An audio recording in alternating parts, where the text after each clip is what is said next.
Baby, all through the night, I'm making love to you. Hey everyone, it's Skylar Astin, and you are watching On That Note with Shawn Stockman. What's up, everybody? This is Shawn Stockman, and you are tuning into On That Note. This is the podcast where we explore the soundtrack of our lives. And today, we have a very special guest. He is a film and TV star, singer, Broadway star, and everything in between. He's also, from what I hear with his vocals, I think he's a second tenor like me. Oh, you are right, my friend. Yeah. A common misconception, too, because people always lump tenors into one category. That's true. That's true. I'll let you finish the intro. No, it's true. But you and I know that there is there's a ceiling. There's a ceiling. And let them have those B's and C's. That's fine. We'll top out at A's. That's fine. I'm in a group with a first tenor. And there you go. So he's always stratospheric.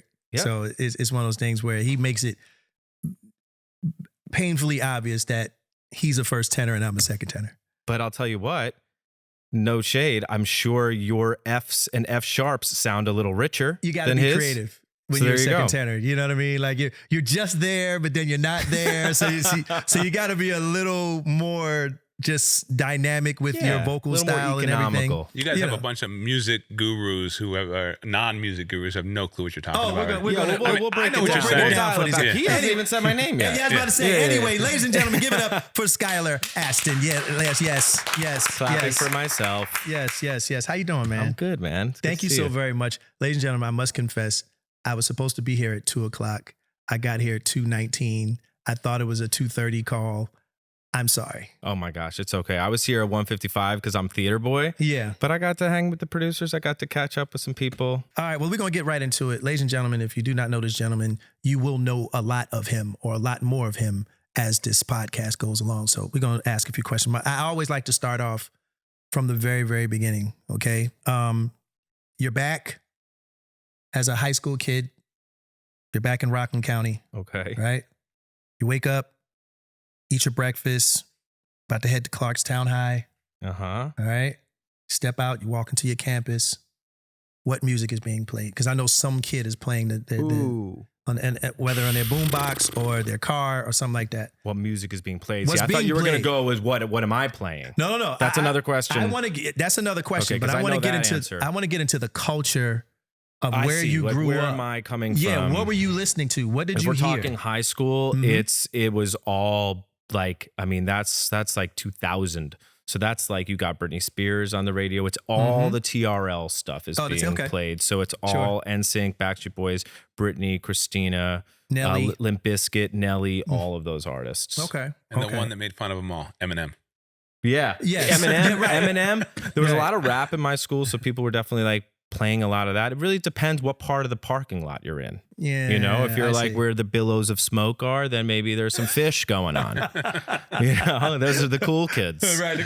To some. Right. Just ask them. Right. But yeah. So it was an eclectic group, just like kind of any, high school, when you see like a high school movie, it's like the jocks, the theater people. Yeah. Like I was bumping cast recordings at that time. Right. Okay. So with that being said, was Clarkstown like a performing arts high school, or was just a high school with an arts program? It was slightly even less than that. Not taking anything away from their arts program, but it was a public school. Okay. So, the arts wasn't necessarily like the popular thing to do. It wasn't bustling with competition. Definitely like when I started doing theater, it became a little bit more fun and exciting because I was doing theater elsewhere in the community. Okay. So I would bring because I also played sports. So I would bring the baseball team and other kinds of people.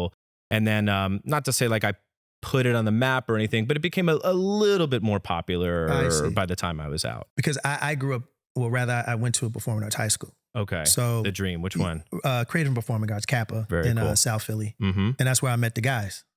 So, and one of the drawing points to that school was at that time, we were just coming off of because I'm a little older than you. So we were coming off of the TV show called Fame. Mm-hmm. So when we heard that we were having a performing arts high school in Philly, we was like, man, if it's anything like that TV show, I'm in. Yeah. So I auditioned and got in and everything. And to some degree, it was. Mm-hmm. Lunchtime was popping. Right. We would go to eat lunch and we have all the singers. The singers would be on one table, Right. the instrumentalists, the poets, the weird artists, and all those. Everybody have their little tribe, but we all got along. Right. And somebody would bust a riff. It was on and popping. Like all the singers would just blow up the cafeteria. It'd be crazy. So much to the point where the principal was like, okay. Yeah, everybody. We have math soon. Like this isn't just performing arts. Right. To me, that was the dream, by the way, because I grew up in New York, and there was even a period of time when I got really seriously into theater where the LaGuardia high schools and the PPAS, which both of those are New York performing arts high schools that both claim that fame is based on their school, by the way, depending on who you ask situation. So there was a period of time where I was trying to get my parents to allow me to like commute into the city. And I think it just didn't work out logistically, of course, right. But that was the dream. And then from there, like I had, a performing arts camp that I went to, like a summer camp that then I got that cafeteria vibe where it was like, it was a little bit less like busting out a riff and more like busting out the cast recording of Footloose, but but there was a ton of singing and a ton of, harmonies. Right. Were you ever in a actual group in high school? No, that was a dream. I mean, like not even in the camp? No, because we had 2 weeks to put on like Les Mis, dude, and also the dance classes and the master acting, and like it was a lot of pressure, just to like learn your lines and get it ready. So there wasn't like too much extracurricular on top of all of the fun activities they had for us. But I never was like in a band, never like did anything like that. But growing up in that time when boy bands were so popular and being such a fan of you guys growing up too, like that was a dream. And I kind of got to live out that pseudo fantasy doing Pitch Perfect, because that was like kind of boy bandish. Right. And Elizabeth Banks, who directed the second one and produced all of them, was like, why weren't you in a boy band? Like we've missed it. What did we do? What's go? How do we still figure this out? Shave. Yeah. Like we could figure this out. Right. Let me say too, that doing research on your performances, yes, you're a second tenor, but you have first tenor tendencies. True. You can hit. I just can't live. Right. I can hit there. I just can't live there. Gotta get in and get out. Yeah. And there are people that live. There is a difference. Yes, absolutely. I once had a Broadway callback for a very big director, and it was just this impossible song that like sat right on your break. It's just sitting on this. And for singers who don't know what the break is, it's just this place where your chest and your head kind of like, you can't distinguish which one you need to go to. It's just high enough that you can't like muscle it. And it would be exhausting to do that too. Yeah. And it's like that plus the key change. Yes. Plus now we're higher on the break. Yes. And then there's the big money note at the end. Right. And so the big money note, I choked and I cracked right in front of a huge director. You know what? Goodbye. Can't do that 8 shows a week if I can't do it once. That's true. But I'm glad, because that would have killed me. Right. Well, it's one of those things where we've all done it first and foremost. And the hard part about those types of notes is all it takes is just one bad night of air conditioning in your hotel room, fucks your whole shit up. Yeah. Like done. Like you're like your voice sounds dries like you out. crack. Especially when you're doing certain material that is like, there's kind of no room for error. Like I'm singing on the top of my register. I did a really big thing at the Hollywood Bowl where I was singing like huge musical theater songs, like almost operatic musical theater songs. And my parents were staying with me, and they like to keep the place super cold, and they froze me out. Yeah. And it was the morning of the show, and I was like, guys. For people who don't sing, is there a certain degrees that you need to keep your room at? I mean, room temperature. What is like that? Just like, not for me, it's 73 like degrees, 74. Like where you just don't want like false air. You don't want like heat blasting or AC blasting. Because you have nothing going. It's just whatever the temperature is. Sometimes, personally, I don't even turn on the air. Right. Okay. Even if it's hot, like if it's just me, and who cares? Sure. I'll sit there and sweat. But I get it. Yeah, no, but really, it's one of those things where you don't want it too cold. You don't want the false air, as you mentioned, right? Because one, those hotel air vents are dirty as shit. They never really clean them out. So when they're really blowing stuff, they're blowing particles and dirt and dust and all in your throat. Right. You're sleeping. Yeah, you're getting all of this crap in your throat. You wake up and it's a wrap. That's why a couple of days ago I had no voice. That actually happened to me. I was on a tour bus. and I'm trying to close the vents. You know, it's right by your freaking face, the Right. pillow. So it's blowing and I'm trying to close it. I woke up. I was like, The worst feeling. and I had to sing. So Dude, I had to do West Side Story at Carnegie Hall, and I was playing Tony, and I woke up, and my voice was fine, except I had no falsetto, which that I always have. Right. I could have no voice, and I could have a falsetto. Right. And falsetto, for those who don't know, is that like little like floaty, airy part. That's right. And Tony, that character, that's like where he has these beautiful Yes. moments with dynamics, with decrescendos, and I'm Yeah. like, I have no control over this instrument right now. So that's like kind of the worst case scenario, kind of like the nightmare situation. Mhm. But like you could work yourself out of it unless if you have literally no voice. Yeah. Like with this situation with my parents, I was like, man, I got to get in the shower Yeah. and I got to stay in the shower Oh, for no, like it's- 45 minutes and just steam Yeah, myself. steam. Yep. Steam, Mucinex. Sometimes it does help as A far lot as of like people do getting a lot honey of too, right? Say again? People Honey? do like honey and tea. Yeah. Tea randomly kind of drives me out. I'm like water, Yeah. steam, and even, just warming up, just staying warm. Yeah. It's so boring, by the way. Like yeah, it people don't understand. It's It like is. not. It's not always sexy. But Yeah. it's what it is. And then it's you what see rock and roll people who are like, yeah, and they, are like drinking anything. And I'm like, I'd be good for that night maybe with adrenaline. Right, And right. then the next morning, if I Right. got to do another show, like I can't. I know singers now that do that, smoke and drink and hit stratospheric notes, and I'm so jealous. It's so annoying. It's so annoying. It's so fucking annoying. It should be harder for you to do it that. really, right? It's Yeah. crazy. Now, check it out. You were obviously you appeared in a couple episodes of Glee as Jean Baptiste. That's yeah. right. Yes, and you were part of the group called Throat Explosion. That's we got to right. talk Whoa, about that whoa. title. Throat explosion. Yeah. Well, I believe our catchphrase was expect us. what year was this? Because I can't this imagine it was was- anytime recent. This was late in the Glee Yeah, oeuvre, so it was Right. like season 5. So it Right. must have been like 2010. Yeah, something like that, yeah. Because throat No, explosion in this because it era was would have after got Pitch killed. Perfect. I remember it was after Pitch Perfect. So it was like This 2012. digital era of these kids would not let you live. Dude, it was clip a it up. television show too, though. Clip But- it up, embarrass me, or Yeah. try. Yeah. I Yeah, No, but they dare can't you. embarrass you. That's about the name But they of the can group. remind me. Oh, I mean, Skylar, you're an incredible talent. Nobody can clown you. You're the real deal. So I mean, I think the whole idea was for it to be kind of like Yeah. okay, Oh, it was yeah, supposed no, to we be kind of weren't funny. yeah, taking tongue in ourselves cheek, seriously. throat Okay. I was this explosion, like larger than life French Canadian Right. who was like the rival group of the Glee New Kind of an Directions. asshole. Yeah, total jerk, totally disrespectful. But you and killed just- Mr. Roboto. Thank you. That was another situation where they're like, "You're a tenor one," Yeah, and they sent me the demo, and I'm like, that's what made me like notice. "The time has Yeah, come yeah. at last." Full belt. Yeah, you I was like, "Thank God this is recorded." Because I told them, I said, I'm going to scream 4 of these and one of them, Right. but not 4. right. And so thankfully, yeah, for people that don't know, Glee, we're not singing live. We're lip syncing to ourselves. So Right. we at one point sang it, but or at least I did on that show. But Right.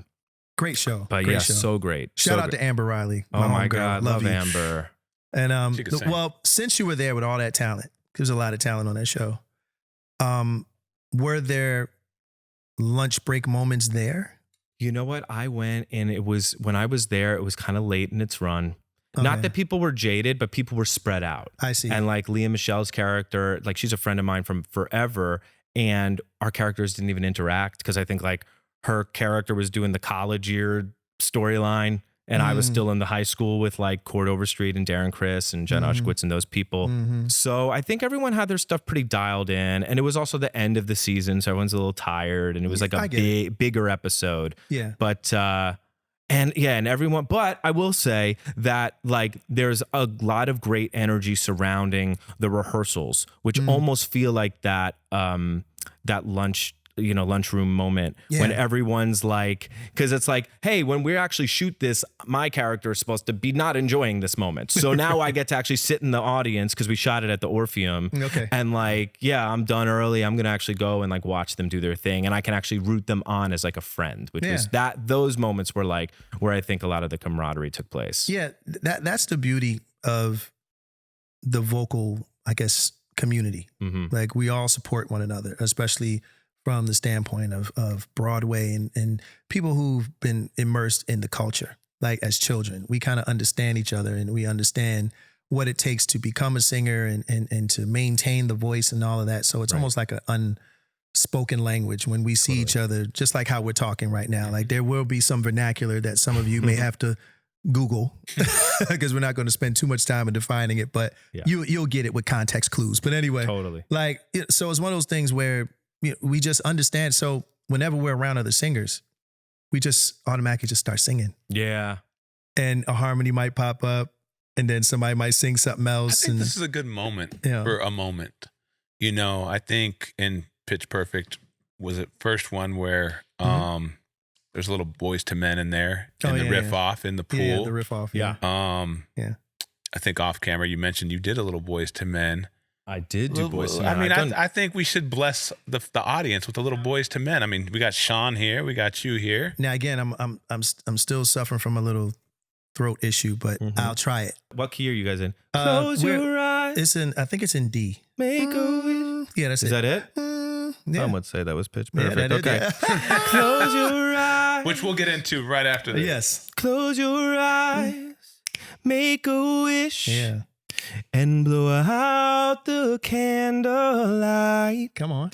For tonight is just your night. We're gonna celebrate all through the night. Pour the wine, light the fire.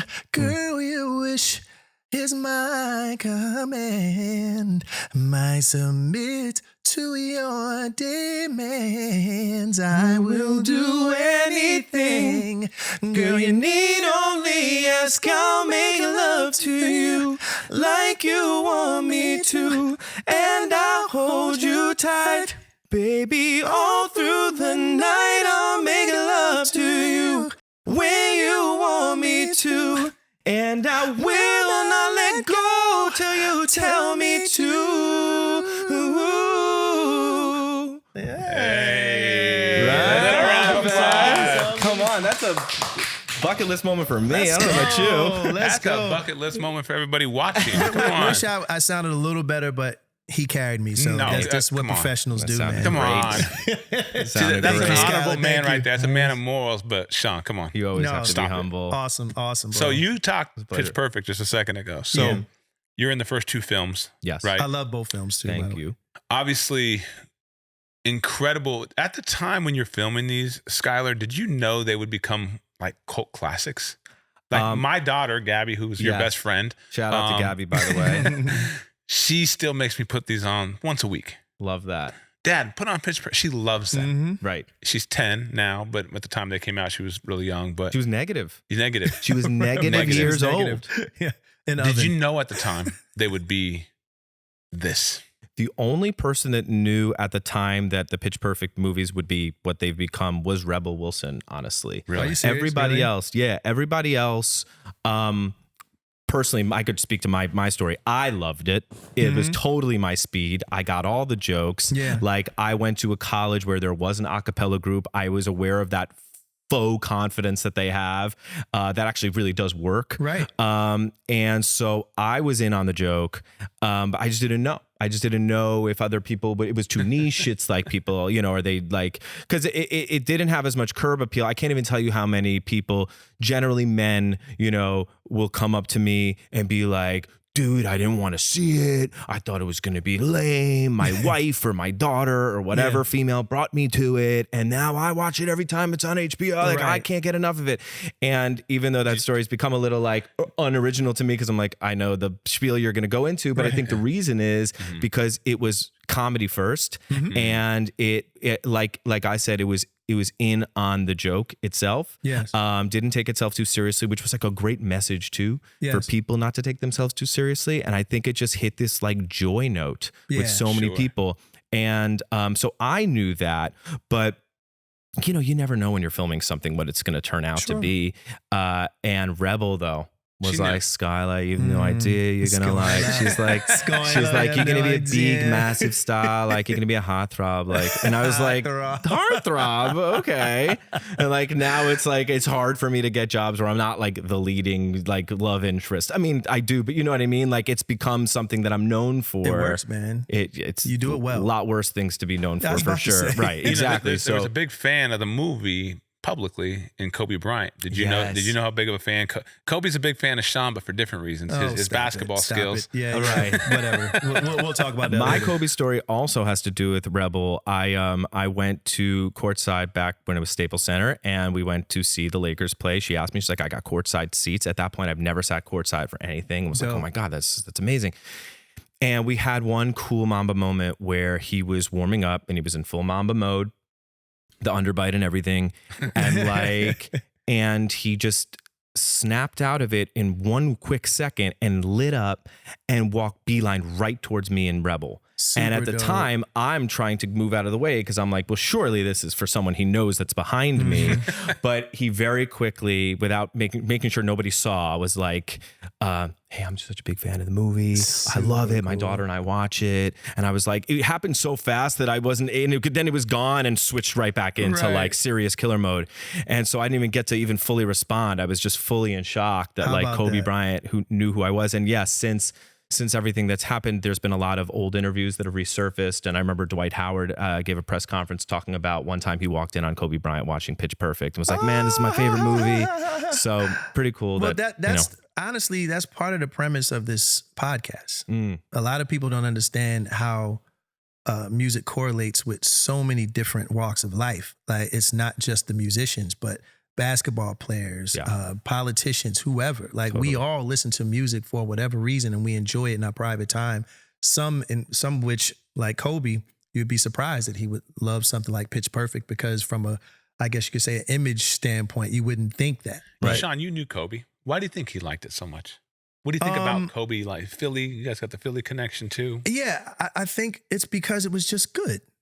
And when you're as fierce a competitor as Kobe Bryant, music soothes that savage beast inside of them. Like, there's a guy that I watch on IG now. It's two guys. It's one that plays the guitar and one that plays this like instrument that almost sounds like a marimba or something. Bum, bum, bum, bum, bum, bum, you know, that type of thing. And he taps on it. And he's playing it for animals. Wow. And you see the guitar player singing and you don't see anything. And out of the mist, you see these huge horses walking towards him. Wow. And they walk up like extremely close, Front like row. to the point where they're like sniffing his guitar strings and they're just standing there listening to music. Yeah. And that's what music does. Oh, it heals. It heals. Like it is a real spiritual thing. So a lot of times I get offended sometimes when people say, oh, I'm just a musician. I can say and do whatever, I want. But it's not true, because it speaks to your spirit. Just saw an interview with Prince, and he said that he asked a friend of his, he saw a horror movie, right? And he said, was it real or was it fake? And he said it was fake. He said, well, tell me a scene in the movie. So he goes on, and the guy, explicitly tells him about the scene. He was like, that's a part of you now. He said, you got to understand that what we see and what we visualize and what we ingest, whether it's fake or real, it's a part of you. Wow. And it constantly, and it will change your perspective on things. Totally. That's why we watch movies. That's why we listen to music. It's escapism at its grandest. So that doesn't surprise me. It's escapism, but you could also draw something from it in your real life. Real talk. So it's one of those things where it's very important, because we have spirits and they need to be fed. Sure. So whatever you feed it is how it's going to react to certain things. That's why when you see emo people, walking around with their hair, what music do they listen to? Right. Matches the energy. Right. Or hip hop people or show people, people that do Broadway shows and things of that nature. They have a certain type of persona. Totally. Yeah. That's very fascinating. True. Yeah. You were talking about, you kind of led off the show, Shawn, with high school, right? And what that was like. In Pitch Perfect, the first film, you guys pulled from an iconic 80s film, Breakfast Club. Yes. It was kind of like this underlying theme throughout the movie, kind of ends even with Anna Kendrick kind of having that moment on stage, ending with Don't You Forget About It. Don't You Forget, right? Great song. How did that come about? Like, was that your thing? Was it the producer's thing? You know what? Like, it was actually originally in the first, so many things went right with that movie that I'm like, I wonder if it always stayed, the movie Say Anything with John Cusack? Yeah. So my initial Exactly. Yeah. Holding the boombox over the head. That was or these days a bump box. Right. There you go. Shout out Bumpbox. Shameless plug. But it is so true though that like I think there was a moment instead of the iconic Judd Nelson hand up, it was like the boombox moment. And who knows if that would have translated? Who knows if it would have taken on that kind of life of its own? That movie was really lightning in a bottle. But yeah, that was one of those movies. A lot about that movie was very organic. Like a lot of Rebel Wilson and Adam Devine's characters kind of came out of, well, we got these genius comedians here. Right. We're so good at improv. Like I think we filmed everyone in this scene a little bit ahead of time. You want to stick a camera on the two of them and see what happens. And from that, we got this whole B storyline of them having this like sexual tension that in the second movie, I think they like kind of paid off. Right. Yeah. Quite well. And so like so many little things like that. Like I had parents that were supposed to be at one time like Will Ferrell and Amy Poehler. Like that was the dream to get those kinds of level comedians to give the movie a little bit more star power and give me parents and give more to my character. And it ended up getting cut for like a bunch of reasons, time and schedule and everything. But like the contents of that scene, I've actually told this before. The contents of that scene is like, imagine Will Ferrell and Amy Poehler and me in the backseat, and they're dropping me off at college, and all they're worried about is like, we just don't want it to happen again. And they keep talking about this thing that happens. And like, so my character, Jesse, who's now become this like sweetheart boy next door, on the page was like this guy who, yeah, maybe was sweetheart boy next door, but a little quirky and like gets random boners. Oh God. And I don't know if the movie would have been as winning or successful or slightly off balanced with that storyline, because you had so many fun, larger than life characters. You're saying you should have gotten random boners throughout Pitch Perfect 1. If you look closely, you could see how many. No, I'm kidding. I didn't get any random. No, but the ending of the Don't first. rewind it, kids. The ending of the first. Yeah, don't zoom too hard. That might be good for some royalties. You're gonna get a lot of views right now. Please. But the end of the movie was supposed to be the big kiss, and then the punchline of it was supposed to be like, and we have liftoff from Elizabeth Banks and John Michael Higgins role, the announcers. So like. That was supposed to be like, oh, he got a boner, LOL, end of movie. Like, as if that would have made for a franchise. I don't know. Yeah. I don't know if that would have stayed. Well, who would have known that in American Pie, like one of the biggest that's true. moments was the pie. The pie. So maybe it's the whole maybe Pitch Perfect. Maybe we would have gotten a Pitch Perfect 4 if I would have kept that storyline. You never know. They're probably in the writing room right now, thanks to us. They're like, oh right, the boner thing. Let's put that back in. Let's see if Will and Amy are available. Right. Skylar, what was your favorite scene from either one or two, 1 and 2? Did you have a favorite moment for yourself, like? Or maybe a fan favorite, maybe they don't know a lot about how that scene came about, that you could give a little behind the scenes too? The riff off was really well constructed because we like rehearsed it, and we rehearsed the game of it all too. We're like, well, this is a real game. So guys, remember, we had an amazing director, Jason Moore. Big shout out to Jason Moore. He's a theater guy too. So he like understood like, hey, it's when you're not singing, you need to still remain active because this is a competition and you need to be listening actively. So like we really got to really like understand the mechanics of it. And I think that's why it became such an iconic sequence in the film. But my favorite sequence to me, what kind of like sets the movie off, is the initial audition sequence. And we did that. We actually shot that. Everyone had earwigs and we actually like sang live to a little like, I wanted to ask that. Did you guys sing? Yeah. So out of the many like TV musicals or movie musicals I've done, like there have only been isolated incidents where it's been like, okay, everybody, we're really doing this. Everyone has to be quiet. Like they were recording sound. We have like a little bit more expensive mics we're going to wire you with. And so that was a cool experience because it was quite literally like us getting up in front of, Adam Devine and Utkarsh and Brittany Snow and all these people who are playing the leaders of the groups. Yeah. And we're actually kind of singing for the first time. So when you, I remember that scene.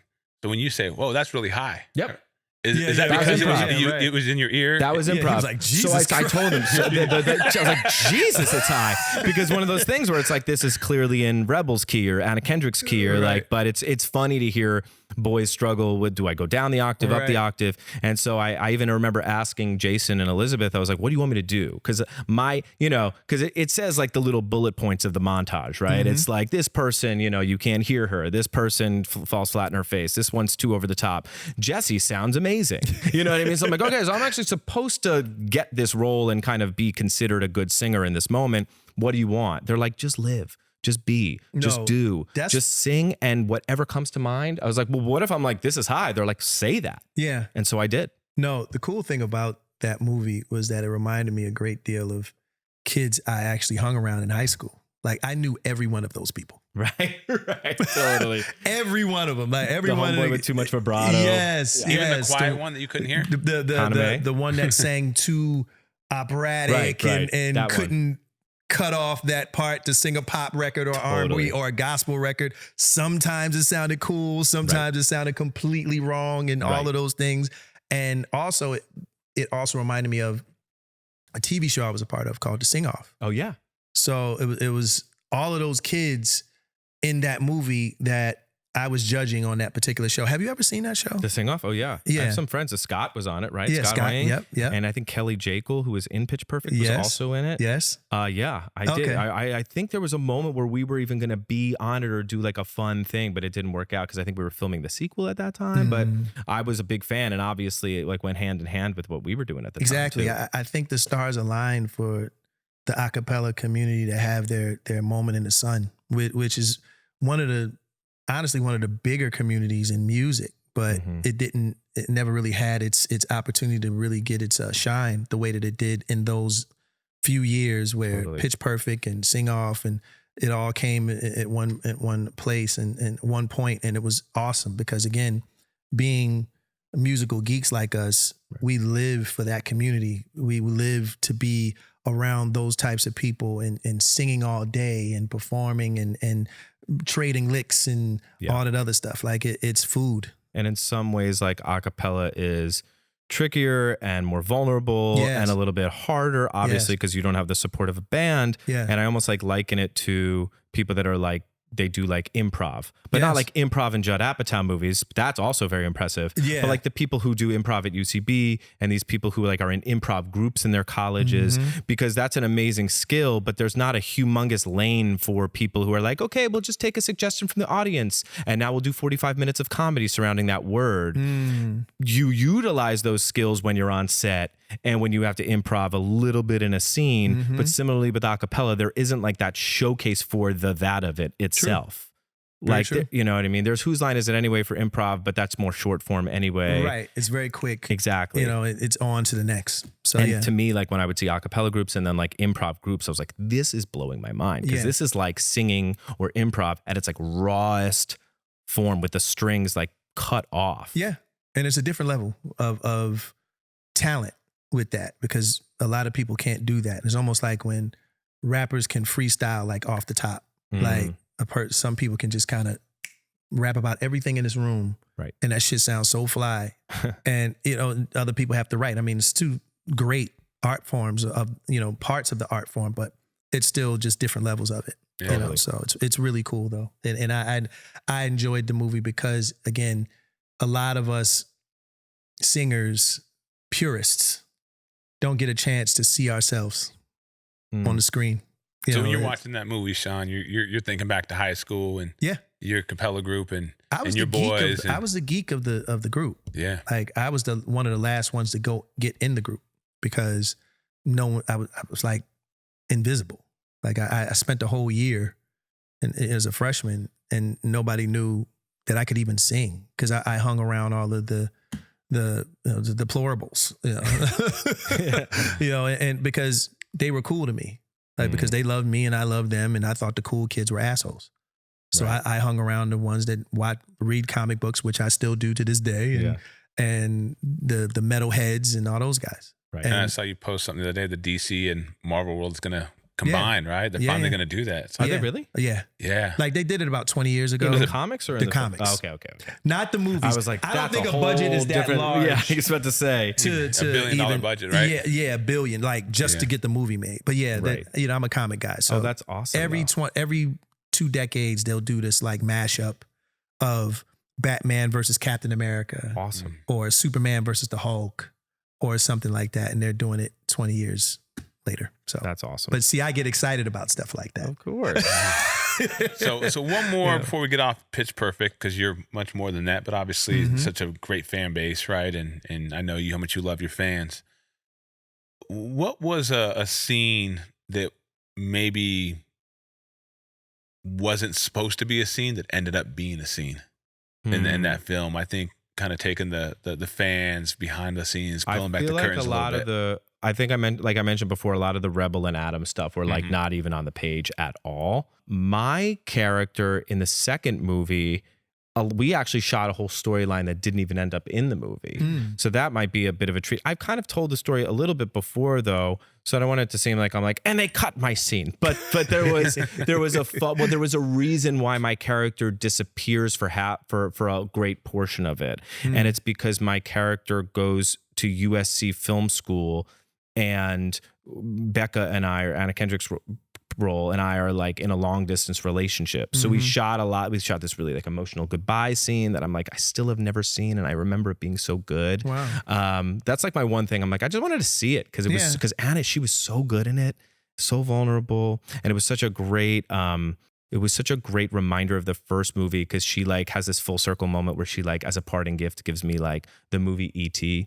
And she's like explaining to me, like, she's like, it's about this alien and like these kids. And I'm like, yeah. I know. E.T. It's like this really sweet like moment. It's not like a laugh out loud, but just like a really heartwarming moment. And I love that. And then we had to keep me away for some scenes that I otherwise, had they realized, what they realized after cutting the movie, before they cut the movie, they would have had me in certain scenes, but they're like, well, no, he's gone at this point geographically, so he can't be in these things. Wow. So that was like a little bit of a, I don't want to say bummer, but that's even on their end. They're like, oh, we could have had Skylar like do more with like Ben and Adam in these other, scenes. So there's some stuff obviously, but especially when it comes to like sequels, they now know they have an embarrassment of riches. They have so many beloved characters, so many great storylines. Yeah. So a lot of great things.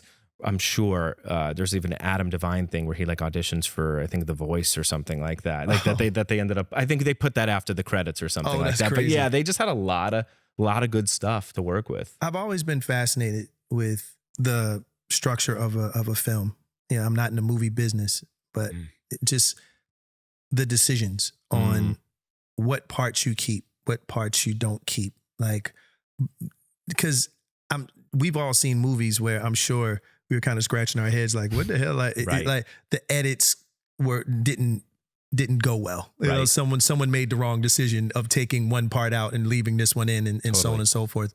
Have you been interested in that part of that side of movies, like, being behind the camera and actually doing that? Because I know friends in Hollywood, and they say it is nerve-wracking to be a director, to put a film together, to the storyboards and all the dailies and all that other stuff, and having to think 3-4 steps ahead. Well, I think that is something that like either you have that in you or you don't. It's a tough thing to learn. And obviously like, I would love to do that. I've actually done like a little bit of producing. I've like developed some shows. I've sold shows and I've like written them. And because I have that in me when I'm on set. I for better or for worse, like can't shut off a certain side of my brain that's just like super aware of everything around me. And so to use those powers for good, like my friend Rachel Bloom, she wrote, directed, and starred in, didn't direct, but wrote the music for it and starred in this show Crazy Ex-Girlfriend that I was on.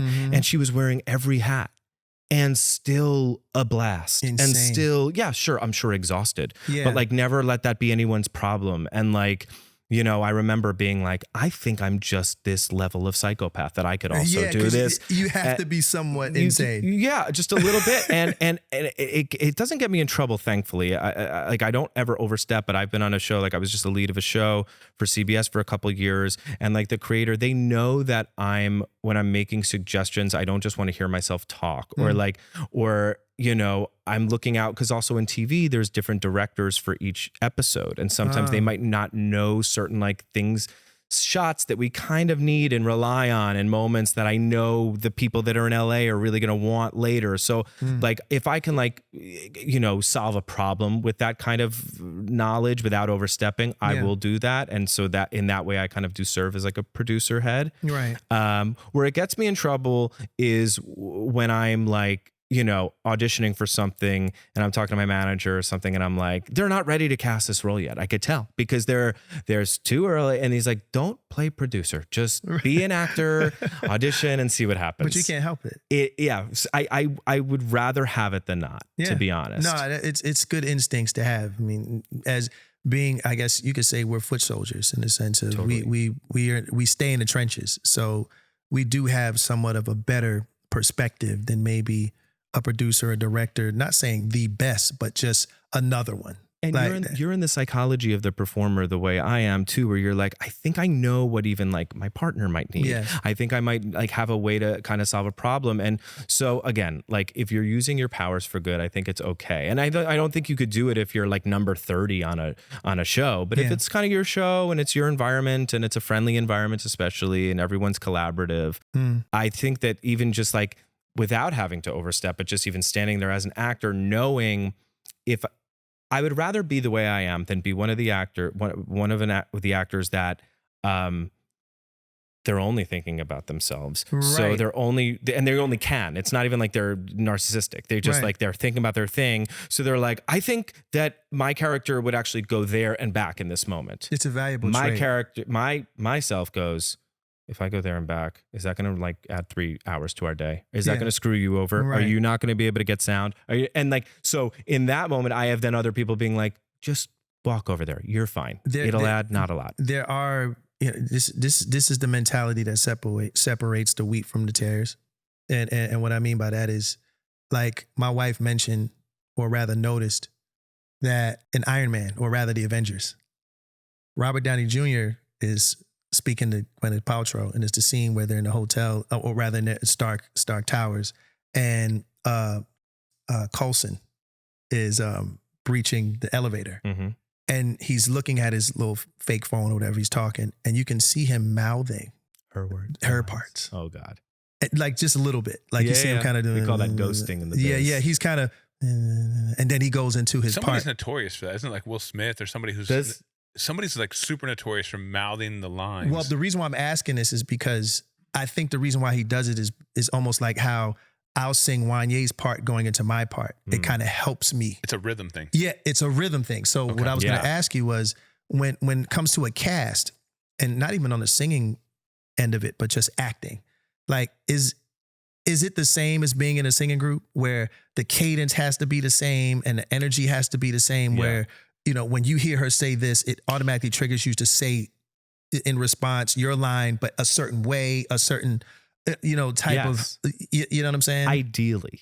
Like that's the best case scenario, especially on stage. On stage, it's like, yes, the answer is yes, because it's like, then it is rhythm. We aren't breaking it into a million little pieces like you do on TV and film. So I love that. It feels the most authentic. I just worked with this amazing actress, Marcia Gay Harden, on my show, and she's a theater person. So she needs it to feel right, which I love, because when we rehearse, it's like, oh yeah, we need to make sure that this feels right. And then we can break it up into pieces and we could do any version of it because we like know how it felt. But not every actor is like that, and not every actor even has like that kind of theater mentality of it having to feel right. They're like, "What are you doing? Relax." Like, there's people that, and not that there's anything wrong with this, but they'll say their line 3 times before you can say your line. And that's just them being super economical. It might not be the most authentic, but it's just like, look, let me do I call it the Michelle Tanner school of acting. Michelle Tanner's the Mary-Kate and Ashley role on Full House. But it's like, you know, okay, say it and say it again and say it happier. Great, we got it. Okay, next line. You know what I mean? So if you're approaching it more of like a checklist, or for whatever reason, maybe you're doing like a hard dialect and you just want to make sure you like get it in the right way. Interesting. So sometimes you have to adapt. And I pride myself on being a good scene partner. So like, hey, if that's what you need, it might not be the most convenient thing for me, but I'm not going to like get in your way unless if it's like super problematic for whatever the scene is or whatever I need in the scene. But generally speaking, you know, not everyone's created equal. And so like, that's crazy. Cause I remember hearing an interview from Jason Bateman. Mm-hmm. And I forget the older lady that he was doing a scene with. I forget her name. I'll Right, refer Jessica to it Walter later. is it from Arrested Development? Yes. Yeah. Yes. And I think you might have seen, and basically, she basically told him, like, stop fucking acting and just say the line, like, you know, Right. say the line, like you're acting. Right. And it's looking like you're acting, like stop that shit and just say the line naturally. And he said that always stuck with him. And it's those ebbs and flows in all of our favorite movies that you forget that they're acting. Yes. Because it is such a natural exchange of energy and words and sentiment and all those other things where you tend to like go, wow, that was freaking amazing. Yeah. So, you know, I always wanted to know that, like, is it like it's weird because it can be. I mean, that's the best case scenario. Like I said, on this show I was just on, it was great because it generally, especially when the two of us were doing scenes, it was that. But I haven't had that every time. And sometimes, you know, Jessica's words are smart because people can tell. But there is also manipulation and editing and so many things that can make something feel like, damn. And I'm like, hey, actually, I wasn't even in the room with her at that time because she, you know, scheduling thing, like that's why our stuff's isolated, but it looks like we're in love or whatever. It's auto-tuned for film. Literally. It is auto-tuned for film. Just hit the Melodyne for visuals. And it'll just like pop it's the chemistry button. Right. So top fives are really a thing these days, right? So give me your top five. We've got a couple top fives. I'll let Shawn do one. I'll do one. Give me your top five music films of all time. You're in one. Ooh. You can mention yours if you want, but give me five. I'm so bad. And you can't say favorites, perfect 1 and 2. I'm so bad at favorites. First thing that comes to your mind. What are some music films? Yeah. There was one about some Once. The musical Once. You guys know that song? I have not seen that. No. It's two like Irish people falling in love. Beautiful musical movie. Okay. I really liked the Elton John Rocket Man. I thought he was great. That was Taron Egerton. That was dope. I really liked Wicked. I just saw Wicked. You know, I'm probably one of the few people on earth that have not seen it yet. My daughter came back and loved it. Yeah. But I will see it, I promise. I heard they smashed. You have time. It's so good. It'll never not be in the movies. And I like Chicago as well. Chicago was so good. Is that 4 or 5? That's 4. That's 4. One more. And you know, if you asked me this in 45 minutes, it would have been 5 separate movies because I'm the worst with favorites. The worst. And every interview is okay. What's your favorite? Right. Nothing against this. It's just my problem. And you can say yours, Skylar. Let's just do Pitch Perfect 1. Because that's the OG. That's the one that got me. You can be self-serving here. I love it. I really do love that movie. Like I'm very proud of it. Would they ever bring the original cast back to do I know there was obviously different second to 2, 3, whatever. Yeah. Would they ever bring the original cast back to do a reunion at some point? Movie with like a reunion movie? Yeah. I would love that. I mean, Shawn could be in it. I would love that. I'd be a teacher or something. I don't know. You could be in it. By the way, you would be in it because we always do the fun jokes of like the acapella groups, like the people who used to go to the college. Like we had Joe Latrulio and a bunch of really great guys that like played like the slightly older group. That's like, you know, but they still got it. Yeah. And they always kind of wear those like kind of preppy looking things, which we all know you nail. Yeah, the bow tie. Yeah, exactly. So now we're all older, obviously. So I think time is, our friend, because it's like, well, now if we're in our 30s or 40s, maybe it's even better. But we still want to, I don't want it to be where it's a brand new cast and then we're like, the parents. Like we should also be doing it. That's what's so crazy. Like y'all haven't aged, any of you. It would be easy. Maybe it's literally a reunion where you guys are at your 20-year college reunion. Right? Let's do 10. Let's make it 10. Yeah. Or 10, whatever it is. 5. Fuck it, 3, whatever it is. Well, it's been 10. It's been over 10. That's the thing. And that's the thing. It's a 10-year reunion. You guys are going back and you're competing with the same groups. And now you're just 10 years older and it's a finale. I say we do it. You guys heard Donna it first. Langley over at Universal. Donna. Please make it happen. Hey, Donna. Let's get it going. Yeah. Shawn wants to be in it, by the way. I would love to be in. A little cameo. I ain't mad at that. Also, people like Gabby and people who weren't alive when they came out are now fans. I have like multiple people like, hey, is there any way like my 8-year-old daughter could take a Shawn, picture. you I'm don't like, understand. Like we're my not daughter alive. knew we were friends. And so the first time I met him, we're sitting, I don't know if you remember, we're sitting next to each other at a UFC fight. That's right. You know, ringside. And I'm sitting there and we're sitting together. And I said, hey man, my kids are all massive fans of the film and you. And so he recorded a video for my kids. I don't know, he probably doesn't remember. I actually have stories with both of you guys that you don't really know about. Well, you know about it. You don't know about one. So he records a video, and then later on, my daughter knows we're doing something together, and she's like, Dad, I want to go. And then they didn't get to meet because she had something going on with school. And the first time they met was at the LA Chargers event that Changed the Game put on at SoFi. And she's on the field with me. And then I think, was it fiance at the time? Girlfriend at the time. Yeah. They're in the 50-yard line. And Gabby's like, I'm like, okay, I'm going to take you over to meet him. And 10 steps in, she just bolts off and just gives him the biggest hug in the world. Awesome. And it's all on video. Like we were homies it's all on point. video. But you would thought they were best friends for 10 years. And to this day, she still tells all her friends that they're best friends. And we are, by the way. Yeah. I love Gabby. And but that's the thing. Like, there are so many people like that and her friends that never got to see Pitch Perfect in the movie. So to that point, maybe it would make more sense to do it in the next like 5 or so years, just when they're like still teenagers and like maybe want to have their own moment to see Pitch Perfect. Yeah. And my story for you, Wanye did when my dad passed away a couple years ago, he made a video for my family and sang a verse and the hook from why am I blanking on the damn record now? It's so hard to say goodbye. And he real personal on his cell phone and sent it to me, and it really got a lot of my family through that moment, just hearing somebody. And that obviously that record is so synonymous with obviously a sad moment in life and One Sweet Day. Yeah, and One Sweet Day. Those are the ones to me that are like, they'll make me cry every time I hear them. Thank you. But those videos matter. Like I will always be in debt. I don't care what hip hop beef he's in. I will always have love for DJ Khaled, because during my sons, because I have twin sons, their 15th birthday, he sent me an amazing video. Tyler, the Creator, did the same thing. Like, these are people that, like, and I always say, you do that for my children, right? There's nothing I won't do for you. Right. Like that's period. Like you got me for life because you lit their lives up and made them look so cool in front of their friends and the whole nine. People don't understand how much that matters to a kid.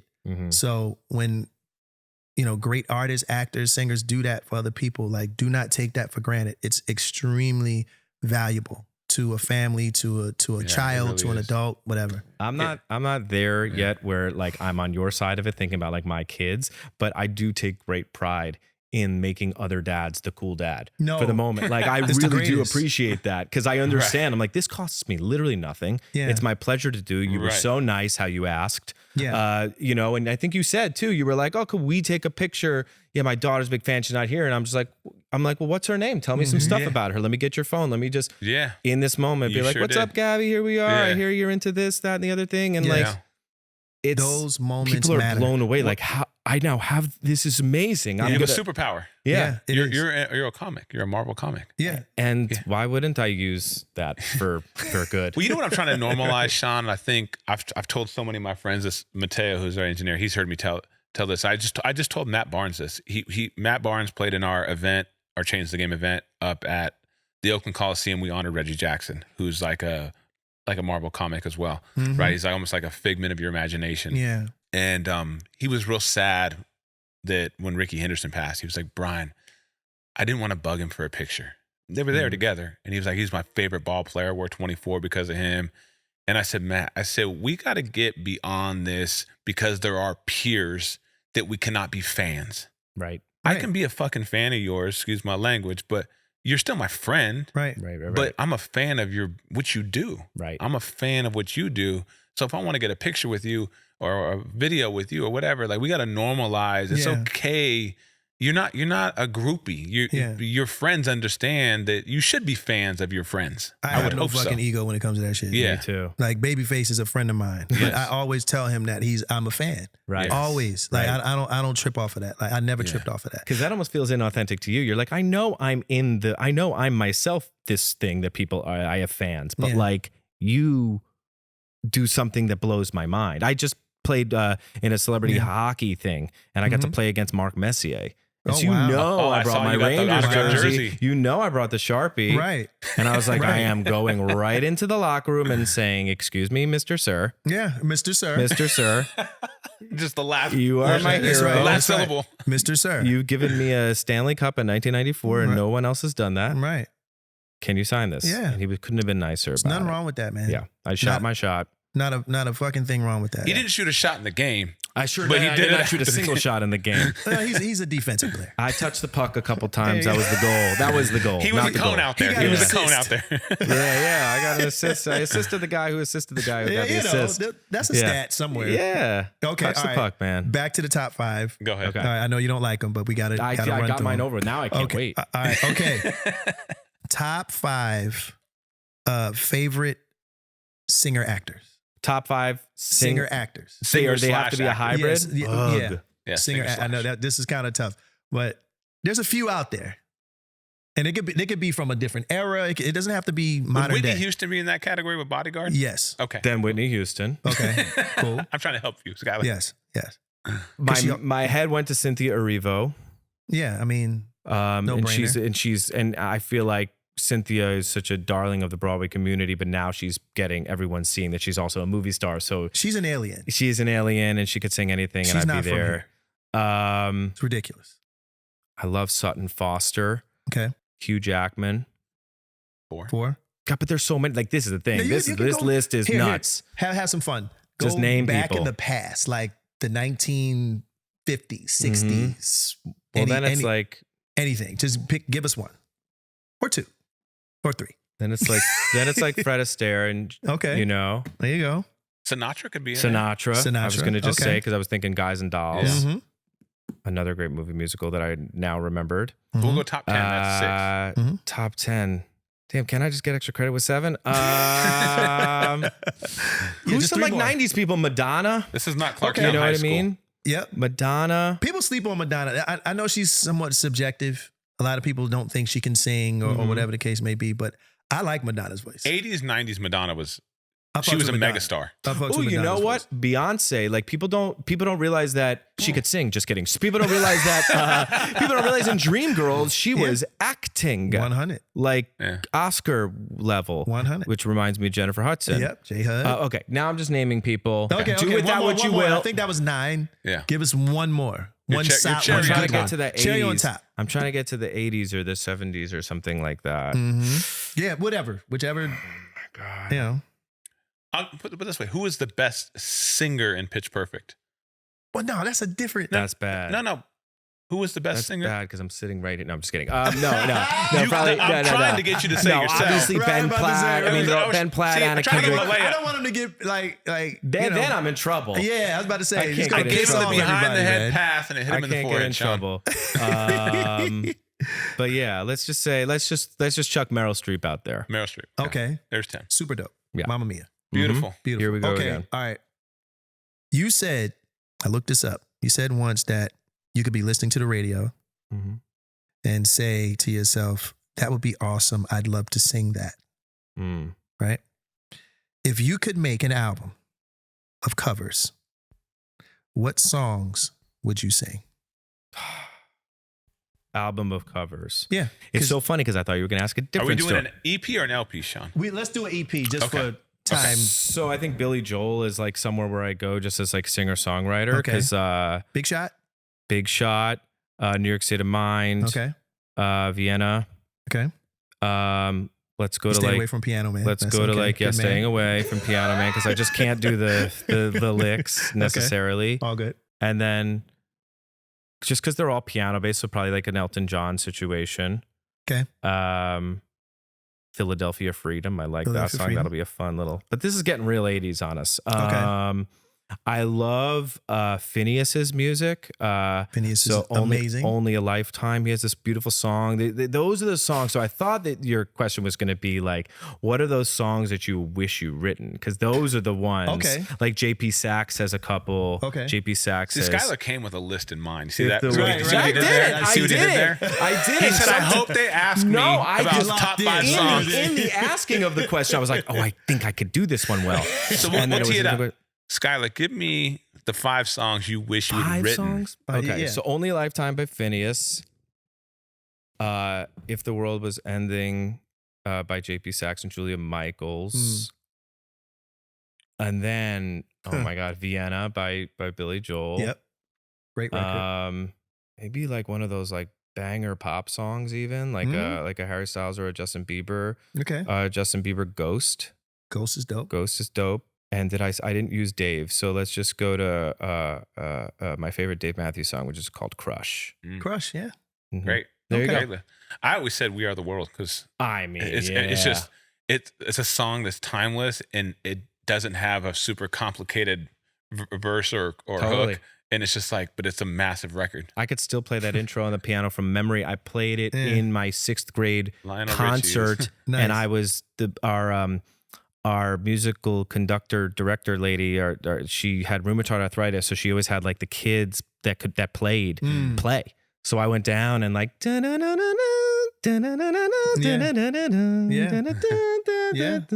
would play like We Are the World. So I still like I get all the feels for that song. Yeah. I wasn't born in '85, but I had Did you play it during your COVID streams? I probably did. So you didn't know him at the time, but he blessed everybody during COVID pretty much daily with he jumped on the keys and he would sing and entertain us from his home that kept getting robbed. I had a little series, I had a little series called Home Keys. And it was just like one of those 2020 Instagram live, Instagram. Everybody was doing being creative. Hashtag stay home, hashtag, keep your distances. So in the event of like, hey, let's all stay home and like 6 feet, please. I'm just going to like, I'm just going to let this thing go. And I would do like one draft of just like one song, and I would mess ups and all, clunky notes and all, and like call them out, maybe take it back a verse, be like, oh, that was terrible, let's go back. And I think just so like awesome. Being super, super authentically me. And, just like bedhead and all. And just like I went, it was actually very healing for me. He even had a pet squirrel. I had a pet squirrel at that time, and it wasn't an official. You got to tell him the pet squirrel. So I was staying. I was living in this really kind of like magical little craftsman home in Silver Lake, and it was like kind of tree level, so it was like mezzanine level. It was just on like not a full San Francisco level hill, but like it was a little hill. And just the way it had this wraparound deck, and it was just me in there, and it was really like a wonderful time in my life where I was just really creative. And that was my home base. And then it became like my entire life during the pandemic because I was there bouncing off the walls, not allowed to leave. And so, there was just like this one squirrel that I ended up naming because it's just like she would come by every day and just slowly get closer and slowly get closer. And then I would start feeding, leaving little nuts. And her name was Maxine. Maxine the Dream. Shout out to Maxine. Is she still around? I'm sure. I don't live there anymore. But I like gave specific instructions to the tenant that was taking over the lease. And she's like, I've seen your Instagram. I can't wait to meet this friggin' thing. And then every once in a while I would get like, she would send me videos of Maxine just chilling, kind of like knocking on the window, being like, where's that guy with the hat? Right. Oh, but, that's I mean, it was a weird time, man. It was talking to that, but very spiritual time. The fact that I felt like I was able to pick up a squirrel. Like I'm an animal lover, but I'm not one of those guys. It's like, oh, a snake, let me try. Like I'm not, but like I got to that trust level. In touch with nature and it was and music and all that stuff. It was a good time. No, it was. I mean, as crazy as it was and somewhat, drive you crazy or whatever, but it did allow us to tap back into our human sides, get in contact again with our families and reconnect and all of that. So to some degree, there was a blessing within next month. It'll be 5 years. Man, the COVID hit off. So, well, we got to bring you back for another episode. Oh my God. It's so fun. Yeah. Like all day. You just got to be permanent with Shawn at some point. I enjoyed this. This was so awesome. Again, to speak to someone of the same tribe and community about singing and music, and we didn't really get into the deep dive. Like there's a deeper. We got to do a part 2. We got to do a part 2. We got to do a part 2. That. And on that note, ladies and gentlemen, this has been an amazing episode. Skylar Astin, everybody, come on. Thank you. Hey y'all, and that was On That Note. Hope you guys enjoyed it, and if you did, here's a couple more videos for you to check out. Do not forget to like, comment, and subscribe.